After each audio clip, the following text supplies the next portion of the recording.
छौरी सोना चानी जवानी तोहर लागो सोना चानी जवानी तोहर लागो सोना चानी सुमित सतीश रैना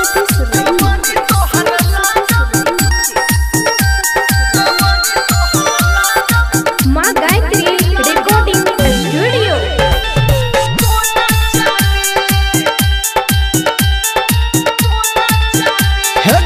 होठ में लाली तोरा आँख में कजरा छौरा जवन काला कहबै छौ झगरा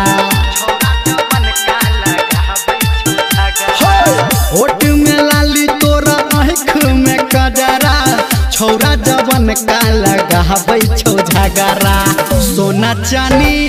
सोना चानी सोना चानी गे छौरी सोना चानी जवानी तोहर लागो सोना चानी जवानी तोहर लागो सोना चानी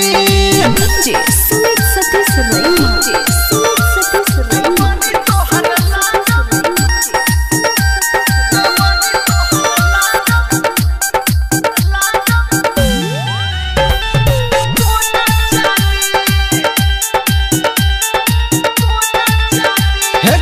कान में बाली तोरा नाक में नथिया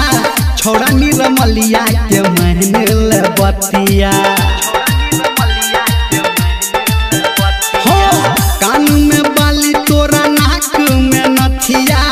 राइटर सनटू के महनेल बतिया सोना चानी सोना चानी सोना चानी ग छौरी सोना चानी जवानी तोहर लागो